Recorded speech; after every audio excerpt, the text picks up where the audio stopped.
neurológica. También le vamos a dedicar unas cuantas clases, ¿no? Les voy a compartir pantalla. ¿Lo alcanzan a ver?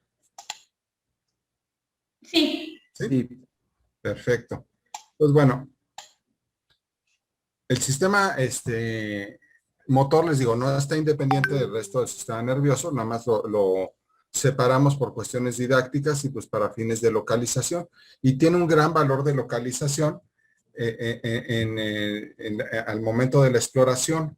Ustedes ya han visto algo del sistema motor porque hay pares craneales que son 100% motores, ¿no? Entonces se explora lo mismo, pero aquí les va a quedar un poco más claro. Y bueno, los apartados de la exploración del sistema motor son todos estos. Vamos más o menos en este orden. Recuerden que es importante tener un orden a la hora de la exploración para, pues, tener una metodología y no olvidar pasos, ¿no? Pues lo primero que vemos, y es de acuerdo a cómo nos encontramos con el paciente, ¿no? Es el trofismo, que es el grado de nutrición de los músculos. Y lo que sigue es el tono muscular, que ya propiamente lo tenemos que explorar, la fuerza muscular, que ustedes están muy acostumbrados a explorarla, la exploración de los reflejos que normalmente debemos tener, que son los cutáneos superficiales y los reflejos de estiramiento muscular, que les decimos REM, antes conocidos como reflejos osteotendinosos, o a lo mejor alguno todavía les dieron en alguna clase reflejos osteotendinosos. Pero lo correcto por la forma en que se generan, ¿no? No es que sean tanto osteotendinosos, sino son de estiramiento muscular. Entonces, por eso ahora les decimos REM, ¿no? Y luego los reflejos patológicos, que en la extremidad superior básicamente son dos, Hoffman y Tromberg. Y en la extremidad inferior, pues son muchos, ¿no? El principal es el Babinski, pero pues tiene una serie de sucedáneos, de los cuales pues, básicamente les voy a pedir que aprendan dos, ¿no? Gordon y Oppenheim. Pero hay más, ¿no? Y el principal sería el Babinski.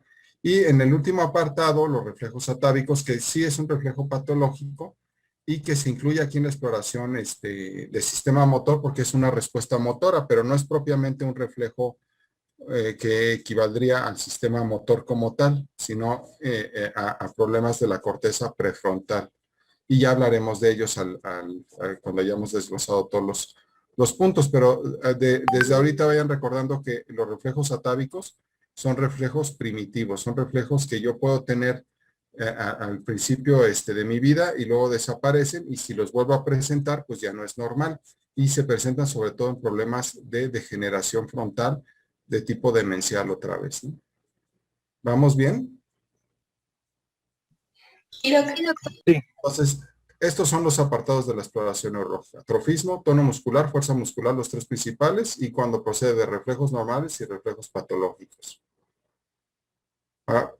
Para conocer lo que estamos explorando, les digo, la exploración neurológica se basa mucho en conocer la función y la anatomía, y entonces eso nos lleva directamente a encontrar o localizar el problema. Por eso, conociendo eso, se vuelve relativamente evidente cuando yo encuentro un problema, decir dónde se encuentra, ¿no? En qué parte o localizarlo, ¿no? Entonces, el funcionamiento básico del sistema motor es, empecemos aquí, ¿no? En el sistema musculoesquelético. Finalmente, a lo que lleva es que se mueva el músculo, ¿no? Y ese músculo estriado, ¿no? El que se encarga del movimiento voluntario. Ahora, para lograr todo este movimiento, el músculo no tiene ninguna capacidad por sí misma de movimiento, ¿no? Necesita que se le indique qué se quiere hacer, ¿no? Tanto en reposo, es decir, cuánta contracción va a tener en reposo, eso se llama tono muscular, como al tratar yo de hacer el movimiento, ¿no? Hacer un movimiento voluntario. Y todo esto es a partir de la neurona motora inferior que le da esta señal al músculo, ¿no? Y la misma neurona motora inferior que se encuentra en la médula espinal, ¿no? En las astas anteriores, va a ser una neurona que tiene que estar modulada, ¿no? Esta sí por sí misma podría indicarle al músculo el tener o no una acción, ¿sí? Pero para que no lo haga, es decir, para que no actúe por su cuenta, tiene que tener una modulación muy estricta para que mi movimiento sea armónico y además sea lo que yo quiero hacer, ¿no? Entonces, nos vamos a la neurona motora superior, que esa es francamente la que va a controlar el movimiento voluntario a través de una vía que es el haz córtico espinal o vía piramidal, ¿no? Y aparte tengo una serie de controles que tengo que hacer al ejecutar el movimiento. O sea, una cosa es que yo lo quiera hacer y la otra que yo lo haga correctamente. O sea, que la distancia del movimiento, la fuerza que le aplico, la coordinación del movimiento sea la correcta, ¿no? Entonces, para eso hay una serie de vías descendentes del tallo cerebral que vienen tanto del cerebelo como de los ganglios basales a través del sistema extrapiramidal, ¿no? Este sería el sistema piramidal, pero más bien lo conocemos como tracto, ¿no? Y el otro no es tanto un tracto, ¿no? O sea, no es una vía como tal única, sino es una serie de moduladores, ¿no? En donde va a participar el cerebelo y donde va a participar los ganglios de la base a través del sistema extrapiramidal, ¿no? Entonces decimos vías descendentes desde el tronco cerebral y diencéfalo, ¿no? Y este nos da el control motor automático del movimiento. O sea, no es tanto el voluntario, pero sí participa, ¿no? Estas todas van a modular esta neurona motora inferior y esta a su vez ya le dice al músculo qué quiere hacer en particular, ¿no? No es algo que yo piense cuando lo hago, pero sí pienso que quiero hacer. O sea, si quiero yo mover el mouse o si quiero mover mi mano y saludarlos, y es un acto voluntario. No estoy yo pensando qué músculos muevo y cuáles no, y cuáles relajo y cuánto tono mantengo, etcétera. Eso es gracias a toda esta parte automática, ¿no? Digamos que el tracto piramidal lleva la parte voluntaria del movimiento, ¿no? O sea, sí la contracción y la dirección del movimiento, pero requiere la otra parte para hacerlo. Y el tracto piramidal como que lo que lleva es la idea del movimiento, ¿no? ¿Qué movimiento quiero hacer? Aparte, si no fuera suficiente esta modulación sobre la neurona motora inferior, aparte, el mismo músculo pues tiene esos usos neuromusculares, ¿no? Y a través del arco reflejo también le va a dar una alimentación de qué está haciendo o una retroalimentación de qué está haciendo a la neurona motora inferior, ¿no? Entonces, esta tiene muchos controles, la neurona motora inferior, con la neurona motora superior, las vías descendentes y el mismo arco reflejo, ¿sí? Y ya ella es la única que está comunicándose con el músculo, ¿no? ¿Les queda claro cómo está esta unidad básica de movimiento? Sí, Doc. Sí, sí. Entonces, tomémoslo muy en cuenta, ¿no? Ahora, ¿qué tipos de movimiento tenemos? O sea, ¿qué tipos de manifestaciones del sistema motor vamos a tener? Básicamente tenemos un movimiento propiamente cinético, que ese sería el movimiento propiamente dicho, es decir, yo voy a desplazar la extremidad o segmento hacia donde yo quiera. Y este no sería movimiento, sería una contracción estática, ¿no? Pero lo ponemos acá, en donde voy a poder mantener fijo un segmento del cuerpo en alguna postura. Por ejemplo, cuando estoy sentado, que mi tronco se mantenga en esa postura, implica una contracción muscular en donde se mantiene la postura, ¿no? No propiamente hay un movimiento como tal, pero sí se mantiene la postura. Si no, pues yo pues no podría ni siquiera estar sentado, ¿no? Entonces, igual cualquier extremidad, cualquier parte del cuerpo, pues en algún momento está en una posición fija en reposo y ese reposo no implica flacidez del músculo, implica que el músculo está contrayéndose de cierta forma para lograr mantener esa postura, ¿sí? Y eso sobre todo se logra a través del tono muscular, ¿sí? Entonces, cuando vemos propiamente la parte cinética o de movimiento, ¿no? Para lograr desplazar un segmento del cuerpo, van a ser varias contracciones musculares que van a lograr ese movimiento, ¿no? Y tengo dos partes de ese movimiento, una parte involuntaria y una parte voluntaria. Obviamente lo que vamos a ver nosotros es el resultado final del movimiento, ¿no?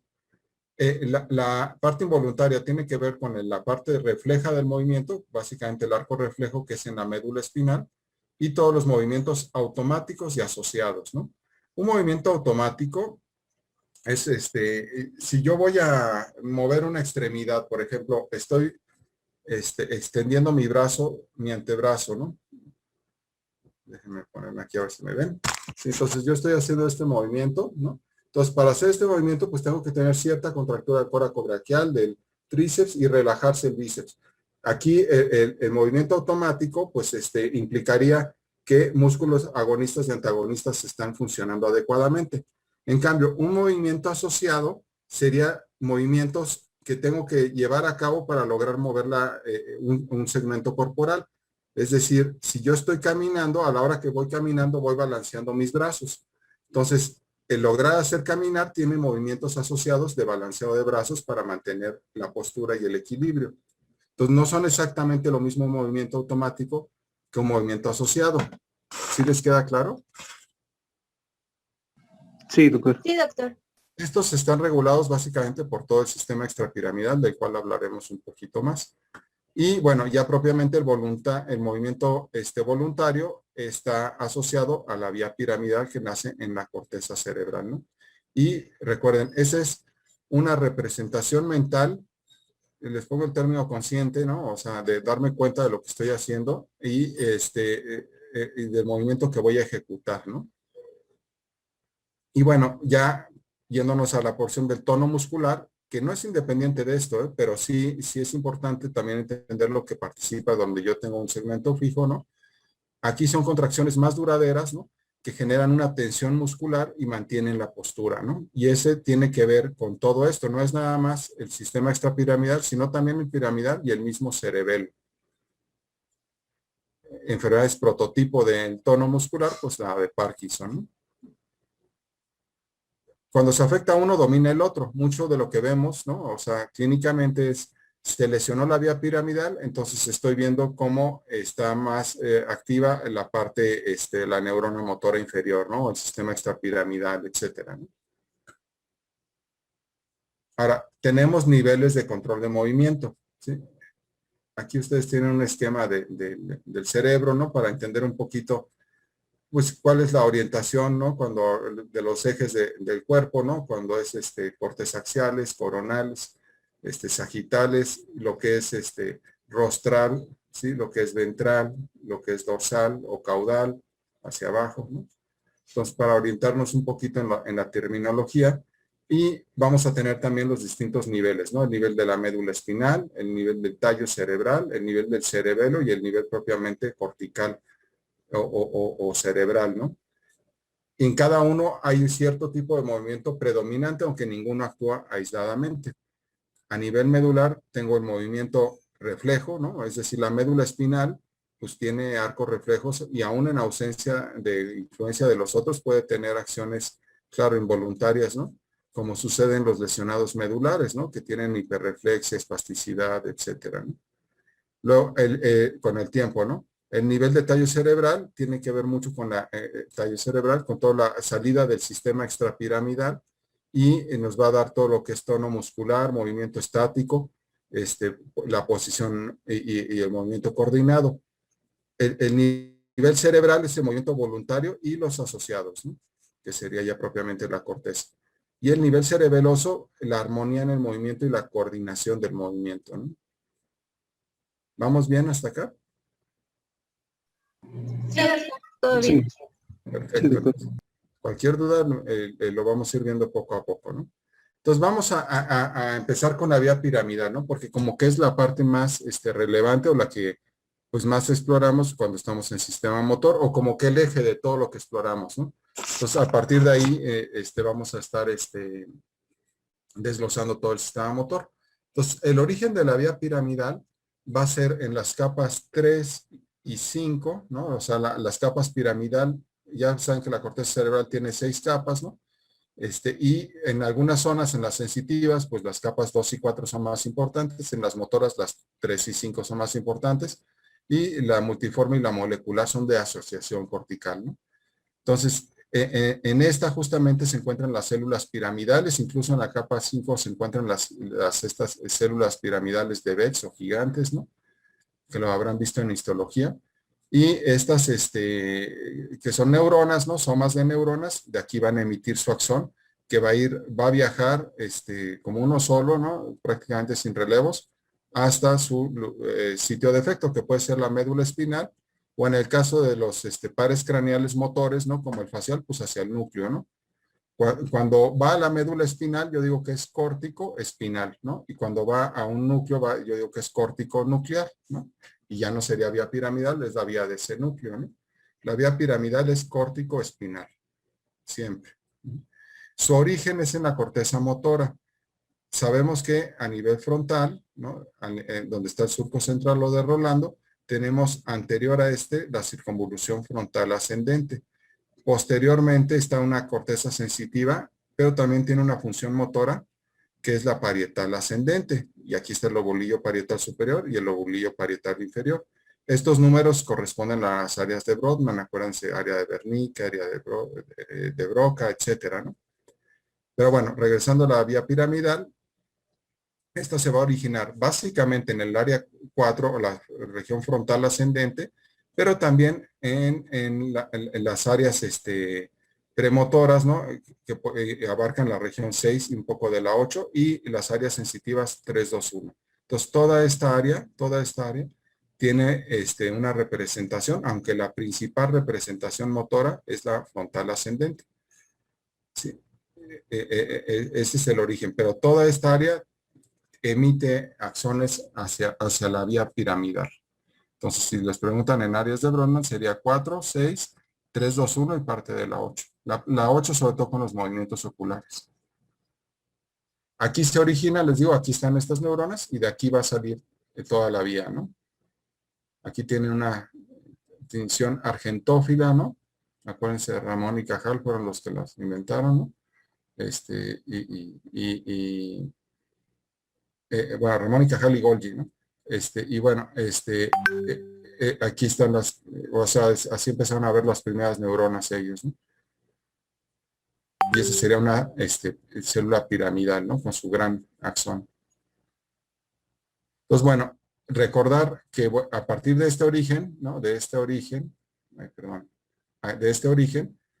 tenemos el homúnculo de Penfield, que es cómo se va a distribuir la representación en la corteza de nuestro cuerpo, ¿no? Desde el punto de vista motor, porque también acuérdense que hay uno sensitivo. Entonces, la parte medial del lóbulo frontal, en la primera, digo, en la frontal ascendente, corresponde a la extremidad inferior, empezando por el pie. El pie tiene una representación un poco más gruesa para el pulgar, ¿no? Y luego toda la extremidad, pues tiene una representación relativamente pobre. Pobre digo en volumen, ¿no? Y la parte del tronco también, ¿no? Todo esto es el tronco y la extremidad inferior, que equivaldría a la parte medial, es decir, si yo voy a tener una lesión cortical que me afecte esto, tiene que estar aquí. Y la parte del tronco corresponde a esto, y ya propiamente la extremidad superior sí tiene una representación mucho mayor, ¿sí? Brazo, antebrazo, pero la mano tiene una representación pues prácticamente equivalente a todo lo demás, ¿no? Y sobre todo los dedos, ¿no? Porque pues sí, nuestra función primordial de recabar información y nuestro gran desarrollo como especie, pues no ha sido hacia el lado de la fuerza muscular ni hacia el lado de la sobrevivencia en climas extremos. De hecho, somos muy lábiles a todo eso, ¿no? Y comparativamente muy débiles, ¿no? Contra otros animales, sino más bien nuestro desarrollo ha sido a lograr, pues nosotros desarrollar herramientas, etcétera, ¿no? Y eso necesita mucha habilidad y movimiento fino de nuestras extremidades, mismo que se ha ido desarrollando a través de siglos, ¿no? Y por eso esa representación tan importante en el movimiento de la mano. ¿Sí? Necesitamos tener y pues ustedes lo hacen diariamente, ¿no? Y la expresión facial, pues somos, o sea, tenemos mucha expresión. Acuérdense que esta parte, pues ya equivaldría a pares craneales, ¿no? Hasta aquí sería la parte del haz córtico-espinal, hasta la mano, ¿no? Y probablemente el cuello, ¿no? Que no estaría en esta zona. Y bueno, la parte de la cara ya corresponde a haces córtico-nucleares, ¿no? O sea, el facial, el hipogloso, el glosofaringio, ¿no? Los oculomotores, todos estos, y la fonación se encuentra en esta zona, ¿no? Ya ustedes aquí los vieron en pares craneales, pero no hay que olvidar que son núcleos motores y que de alguna forma también acompañan a esta vía, nada más que se detienen en el tallo cerebral. ¿Vamos bien? ¿No los estoy mareando? No, definitivamente. Bueno, muy bien. Entonces, aquí vean la representación cortical, ¿no? Y luego, vean, aquí se va a compactar todo, ¿sí? En un haz solito. O sea, todo esto que nace de la corteza se compacta en un solo haz, y este haz es el que va a ir bajando hasta la decusación, ¿sí? En la decusación que está en la parte anterior del bulbo, que le decimos decusación de las pirámides, ¿sí? Se decusa en dos vías, ¿no? El haz córtico-espinal cruzado y el haz córtico-espinal directo. El más voluminoso y el importante, que trae 90% de todas las fibras, es el que se decusa, ¿no? Y que va ya en la médula espinal, en el cordón lateral, ¿sí? Pero hay un pequeño haz de 10% de fibras que no se decusa aquí, sino se va a decusar ya propiamente en cada nivel de la médula espinal, que es el haz córtico-espinal directo y que tiene que ver algo con el movimiento fino. O sea, todo es importante, nada sobra, ¿no? Fíjense otra característica importante. Aquí la corteza cerebral está por fuera, ¿sí? ¿Por qué? Porque pues ahí están los somas de las neuronas y pues es tan importante esa función cortical y tanto lo que trabaja que pues tuvo que hacer pliegues, surcos, ¿no? Se invagina sobre sí misma y quedó por fuera. Si hubiera quedado por dentro no hubiera podido tener ese gran volumen cortical, o sea, eh, aprovechar el espacio, ¿no? Pero a partir de aquí, ¿no? Ya en el tallo cerebral, la sustancia blanca va quedando por fuera y los núcleos que serían las neuronas quedan por dentro. Y lo mismo pasa en la médula espinal. En la médula espinal, la sustancia gris, ¿no? Queda por dentro, ¿no? Los somas de las neuronas formando las astas posteriores, las anteriores y las intermedias, ¿no? Y la sustancia blanca por fuera formando cordones, el cordón posterior, el cordón lateral y el cordón anterior, que son haces de sustancia blanca. Lo mismo pasa en el tallo cerebral, ¿no? La mayor parte está todo de los somas de las neuronas formando núcleos, ¿no?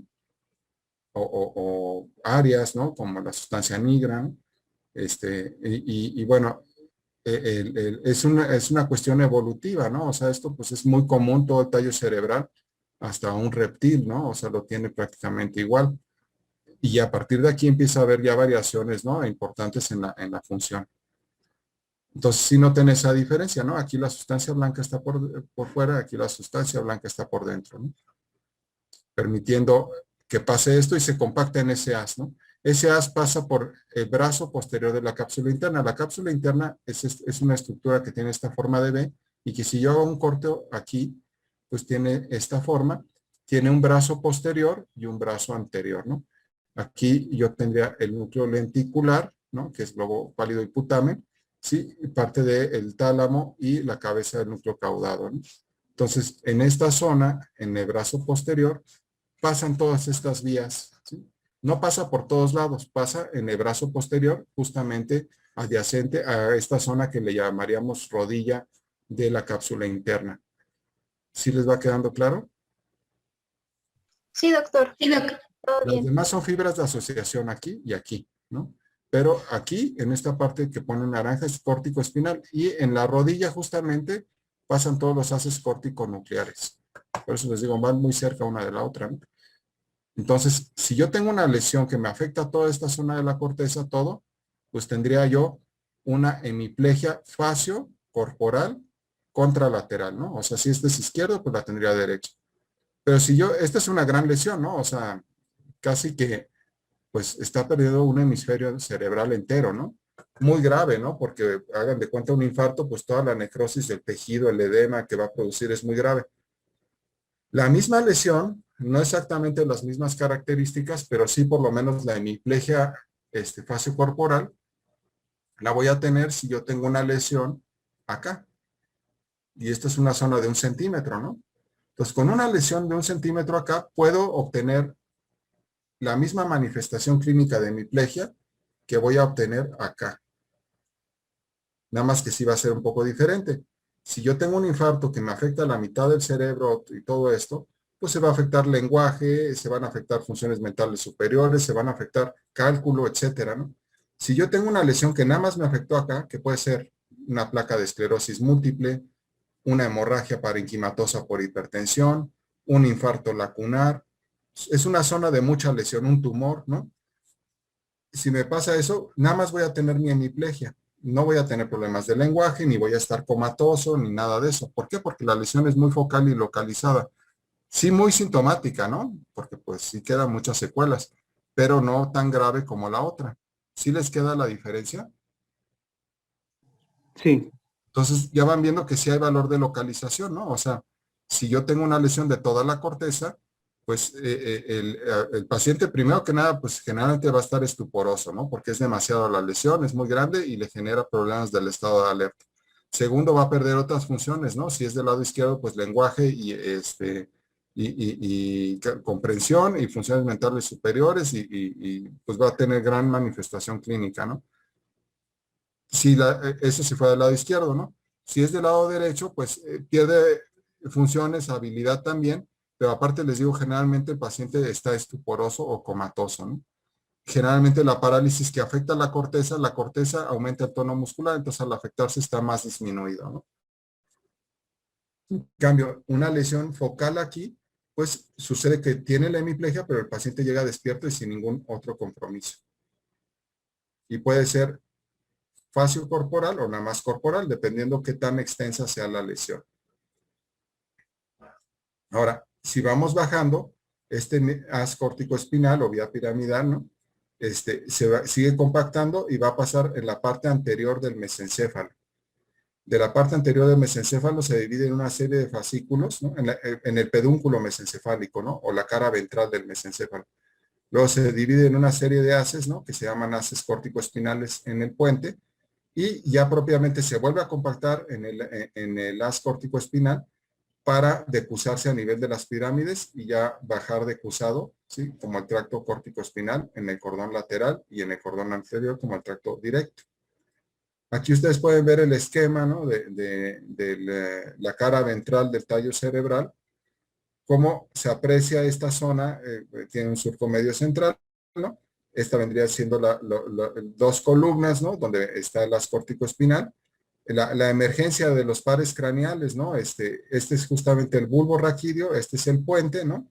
Aquí estamos viendo parte del flóculo del cerebelo, ¿sí? Esto de eminencia de complejo olivar, ¿no? Y aquí la salida del 12º par craneal, ¿sí? Aquí la emergencia del espinal, ¿no? Y bueno, y también la unión con el glosofaringeo, ¿no? Aquí estaríamos viendo el 6º, el 7 y el 8, ¿no? Con la parte vestibular y coclear, y aquí, pues parte del 9 y el 10, ¿no? Entonces, aquí tenemos todo la parte de los pares bajos, ¿no? Y la unión bulbo-protuberancial, las dos columnas, ¿no? Y vean cómo genera esta zona donde se pierde la línea media, ¿no? Que equivale justamente a la decusación de las pirámides, que es la parte ventral en el bulbo. ¿Por qué le pusieron pirámides? No alcanzo yo a entender, ¿no? Son columnas, ¿no? Entonces, pues, pero bueno, de alguna forma le pusieron decusación de las pirámides, no sé si evocando a las neuronas piramidales o si pues debieron algún anatomista que lo describió, la forma de pirámide en esa zona, ¿no? Pero esa sería. ¿Sí les queda claro hasta acá? Vamos. Sí, sí, doctor. Ahora, cada nivel pues se va a acompañar de cosas diferentes, ¿no? Por ejemplo, la lesión aquí pues se acompaña de afecciones de tercer par. La lesión aquí pues del 7, del sexto, no tanto el trigémino, ¿no? Porque el trigémino es muy variado en su representación. La lesión aquí pues se va a acompañar de pares bajos, ¿no? El 12º, el glosofaringeo, ¿no? El 9º, etcétera, ¿no? Entonces, ramas sensitivas, ¿no? Entonces, todo eso nos va a ir dando valores de localización, ¿no? O sea, si se corta la clase, nos conectamos luego, ¿no? Para avanzar otro poquito y ya luego seguir. O sea, no descansamos ahorita, ¿no? Entonces, cada sitio va a tener una representación y de otras síntomas acompañantes, que eso nos va a dar la pauta de dónde está la lesión.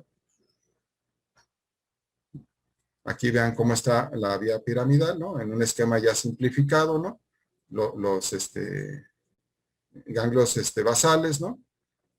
Y bueno, la representación, aquí ya están brincándose la parte de los núcleos de los pares craneales, ¿no? La parte córtico-nuclear, esto el córtico espinal, la cápsula interna, cómo baja, se decusa, ¿no? Y la mayoría se va por la parte lateral, decusada aquí, es decir que si yo tengo una lesión aquí, me va a dar.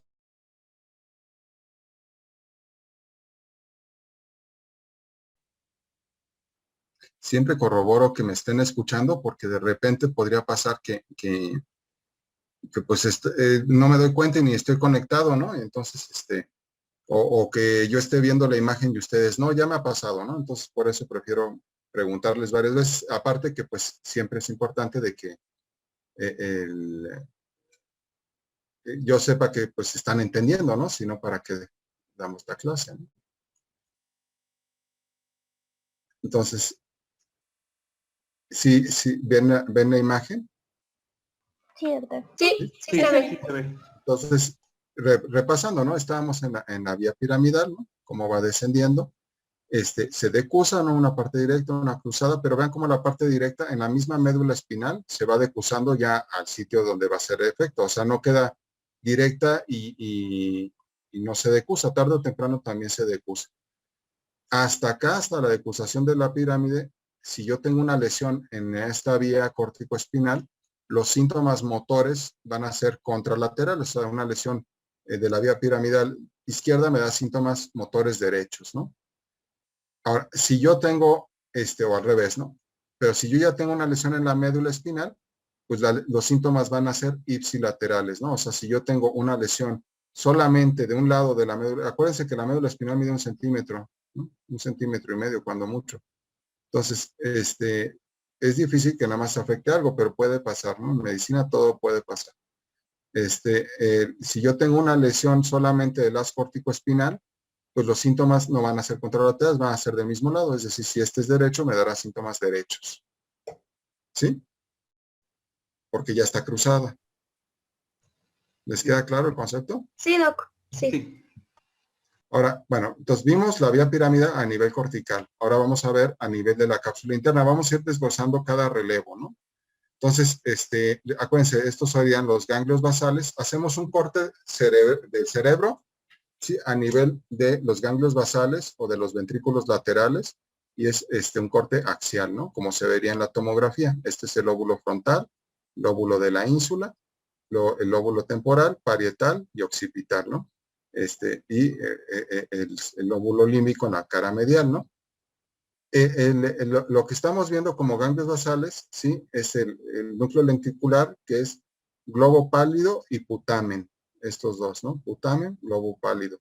¿Sí? Este es el tálamo y esta es la cabeza del núcleo caudado, ¿sí? Cuando yo digo ganglios de la base, abarco todo esto. Cuando digo cuerpo estriado, sería putamen, que sería lo que tiene que ver con la parte motora, ¿no? Porque el tálamo tiene que ver con la parte sensitiva, ¿no? Los ganglios de la base, todo, motor y sensitivo. Cuerpo estriado sería putamen y núcleo lenticular formado por el estriado y el globo pálido, ¿no? El estriado y el globo pálido tienen que ver con los movimientos involuntarios, ¿no? Y el control del movimiento, igual que la cabeza del núcleo caudado, aunque también tienen una función sobre la voluntad y sobre emociones, ¿eh? O sea, no son nada más puramente motores, sino también tienen algunas otras funciones, ¿no? Y entre estas estructuras va a pasar ese haz de fibras blancas, que es el haz córtico-espinal. Si esta es la parte anterior, el brazo posterior sería ¿no? O sea, de esta imagen que teníamos que el brazo posterior estaba acá, vamos a verlo ahora al revés, el brazo posterior está hacia atrás, ¿no? La rodilla y luego la parte frontal, ¿no? Entonces, la cápsula interna tiene esta forma de V, el brazo posterior es más externo, digo más largo, ¿no? La rodilla y el brazo anterior, ¿no? Y si tenemos una cápsula interna es porque también existe una cápsula externa e incluso una cápsula extrema, ¿no? Que ya está subinsular, que son también áreas de sustancia blanca, ¿no? Entonces, nada más, no me interesa tanto que sepan cápsula externa, cápsula extrema. Me interesa mucho que sepan que sí hay una cápsula interna, pero pues si no, yo nada más le diría la cápsula, ¿no? Si no hubiera externa y interna, o sea, por algo es interna, ¿no? Entonces, sí les queda claro toda esta región. Sí. Sí. En esta región, les digo, pues está justamente el haz córtico-espinal, muy relacionado con la rodilla, o sea, con los haces córtico-nucleares y pues también con los ganglios de la base y todo el sistema extrapiramidal que tiene que ver con obviamente la parte sensitiva, ¿no? Y por lo tanto, una pequeña lesión acá me va a afectar en forma importante el movimiento de la mitad del cuerpo, ¿no? En una forma muy semejante que una gran lesión en la corteza. Es decir, aquí, como va todo compactado, pues fácilmente se puede lesionar toda la vía, ¿sí? La rodilla y el rodete del cuerpo calloso aquí, ¿no? Y el sistema ventricular. Y además, proximidad a los ventrículos hace que de repente, por ejemplo, una hemorragia aquí se pueda abrir a los ventrículos, ¿no? Esta es una zona de mucha lesión vascular, ¿no? De infartos lacunares, de hemorragias parenquimatosas, etcétera, ¿no? Ahora, pasando a este nivel, ¿no? En el siguiente nivel hablaríamos del haz córtico espinal a nivel mesencefálico. Entonces, a nivel mesencefálico, el haz córtico espinal va a pasar en el pedúnculo mesencefálico, que es la parte anterior del mesencéfalo, ¿no? O la parte ventral. ¿Sí? Esta sería la parte posterior o la parte dorsal, y esta es la parte ventral. En la parte ventral, ¿sí? Está la fosa interpeduncular, y ahí van a emerger, ahí va a ser el origen aparente, ¿no? Del tercer par, ¿sí? O el motor ocular común. Ahí nace, con todo lo que lleva, que ustedes ya vieron, ¿no? Que tiene control pupilar, parasimpático, etcétera, y el movimiento de la mayoría de los músculos extraoculares y el elevador del párpado, ¿no? Con excepción del oblicuo mayor, ¿no? Y el abducens, y el recto externo. Fuera de eso, todo lo demás lo controla este par craneal, ¿no?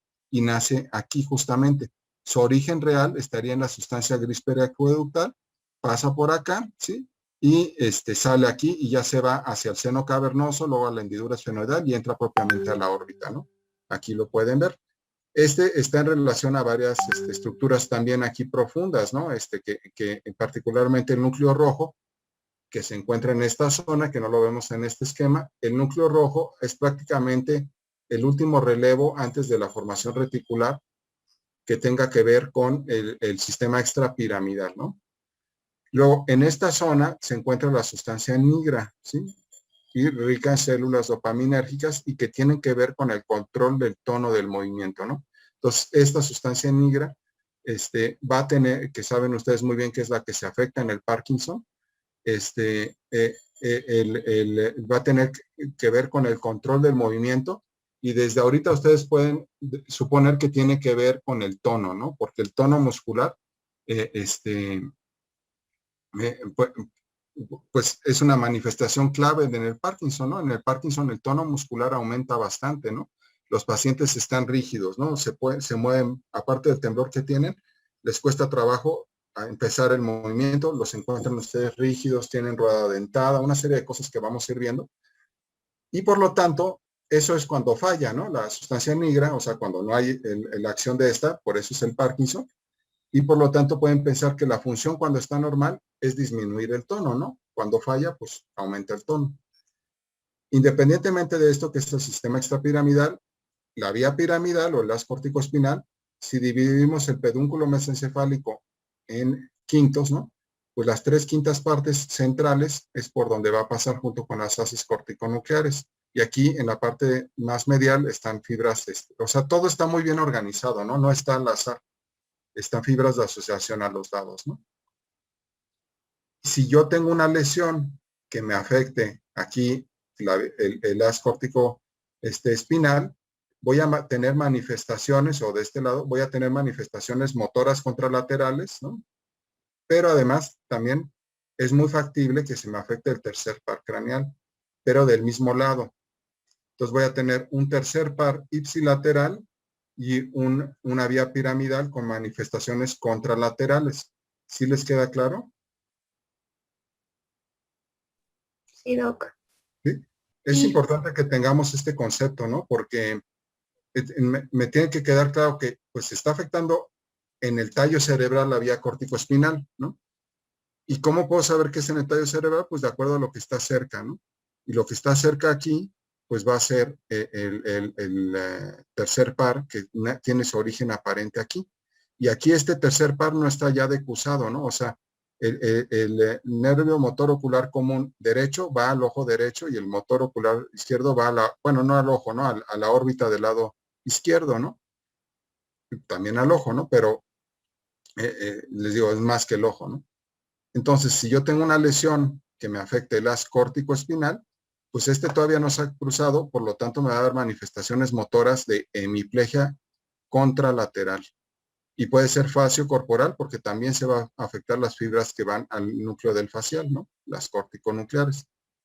En cambio, lo que sí voy a tener del mismo lado de la lesión va a ser un tercer par ipsilateral, ¿sí? Con midriasis, con tosis, con oftalmoplegia, ¿no? O el ojo en abducción, o sea, dominando el recto externo, ¿no? Me lleva el ojo hacia afuera, ¿no? Entonces, si yo tengo todo eso, va a ser del mismo lado de la lesión y la lesión motora contralateral. Eso se llama síndrome alterno. Un síndrome alterno son síndromes de tallo cerebral donde yo tengo un par craneal del mismo lado de la lesión, la manifestación del par craneal, ¿no? Del mismo lado de la lesión y la vía larga, que en este caso le llamamos vías largas, pues a las vías sensitivas o a las motoras. Aquí estamos viendo una motora y sería la córtico-espinal, ¿sí? Y entonces yo tendría una hemiplegia con síndrome piramidal contralateral. ¿Sí les quedó claro? Sí, sí, doctor. Muy bien. Aquí podemos ver un poquito más el esquema, ¿no? Esto pues era muy esquemático, ahora vean el mesencéfalo como es de verdad, ¿no? Aquí está el acueducto de Silvio, la sustancia gris periacueductal, los núcleos rojos, ¿no? Que les decía que tienen que ver mucho con todo el sistema extrapiramidal. A partir de aquí sale el haz rubro espinal, ¿no? El origen real y el origen aparente del tercer par, como nace en la fosa interpeduncular, el pedúnculo mesencefálico con su parte central donde va el haz córtico-espinal, ¿sí? La sustancia nigra aquí, y bueno, en la ascendente, aquí van subiendo los haces sensitivos, ¿no? Donde va parte del trigémino, pero también todas las fibras espinotalámicas, ¿no? Y el fascículo de Golgi y de Burdach aquí ya decusados hacia el tálamo, ¿no? O sea, aquí está también tanto bajan vías como suben y tienen que hacerlo en algún lugar. Toda esta estructura que la ven tan grande en su pantalla mide 2.5 por 2.5 centímetros, o sea, es pequeñita, ¿no? Aquí van muchas estructuras vitales, ¿no? Del mesencéfalo. Y si se acuerdan sus clases de embriología de su desarrollo, pues el mesencéfalo está casi así desde el principio del desarrollo, ¿no? Es de las pocas partes que cambia menos, ¿no? Embriológicamente, ¿no? En la parte posterior tenemos los colículos superiores, que es relevo de la vía visual, los cuerpos geniculados, que tienen que ver con el movimiento, ¿no? Hay laterales y mediales, ¿no? El lateral es más auditivo, igual el colículo inferior, más con el relevo auditivo, ¿no? Entonces vean todo lo que hay en esta región, ¿no? Pero pues básicamente cuando tengamos una lesión en esta zona me va a dar tercer par ipsilateral y vía piramidal contralateral. Vean cómo se encuentra el mesencéfalo aquí, ¿sí? El acueducto de Silvio, y estamos viendo una cara ventral del encéfalo. Lo estamos viendo el cerebro por abajo, ¿sí? Entonces vean los bulbos olfatorios, ¿no? El quiasma óptico, los nervios ópticos, cómo se divide hacia las centillas, ¿no? Aquí los cuerpos mamilares y la fosa interpeduncular, pedúnculos mesencefálicos, y vean su estrecha, aquí lo que lo separaría de la fosa posterior sería la tienda del cerebelo, si les queda claro, ¿verdad? Sí. Y bueno, justamente la hendidura, la tienda del cerebelo tiene una hendidura central por donde pasa esto, ¿no? Y ya se comunica hacia el resto del tallo cerebral, ¿no? Y vean cómo está muy relacionado con esta estructura que es la quinta temporal, ¿no? Que esta sería la región prehipocampal, el hipocampo, esta zona, el uncus, ¿no? Entonces, cuando tenemos un paciente que tiene una lesión importante acá, no es nada raro que el uncus se mete hacia esta zona, como está la tienda, pasa por debajo de la tienda y decimos que tiene una hernia del uncus. ¿Y qué manifestación va a dar la hernia del uncus? Pues primero que nada el paciente va a estar estuporoso, ¿no? Porque hay mucha presión en el tallo y ahí está la formación reticular, entonces no puede despertar, ¿no? Segundo, me comprime la vía piramidal. Suponiendo que sea de este lado, pues me daría síntomas del otro lado, ¿no? Si este es izquierdo, me daría una vía piramidal contralateral. Tendría una hemiplegia derecha, ¿no? Y podría estar yo incluso pronando, ¿no? Porque tendría yo reflejos muy primitivos. Y tendría yo un tercer par ipsilateral, ¿no? O sea, midriasis izquierda, estupor y hemiplegia derecha, con pronación si quieren. Entonces eso me haría pensar que el paciente está cursando con una hernia del uncus, que me está comprimiendo el tallo cerebral. ¿Les queda claro? Sí. Sí, doctor. Vean este esquema. En este esquema estoy viendo una cara ventral del tallo cerebral, ¿no? Entonces vean, el mesencéfalo está aquí, ya este es propiamente el núcleo rojo, la sustancia negra, los pedúnculos, y vean cómo está el origen del tercer par, ¿no? Aquí el cuarto par nace por atrás, acuérdense que el cuarto par, ¿sí? El patético, ¿no? Es el único que va a nacer posterior y da la vuelta al tallo cerebral para ya luego ir hacia el seno cavernoso, ¿no? Nació atrás, y aquí da la vuelta y va hacia el seno cavernoso, luego para llegar al oblicuo mayor, ¿no? Y vean aquí la fosa interpeduncular. Acuérdense que aquí adelante estaría una arteria que se llama arteria basilar, ¿no? Luego la unión, el surco entre el mesencéfalo y el puente, y todo esto es el puente, ¿no? Aquí nace el quinto par, ¿sí?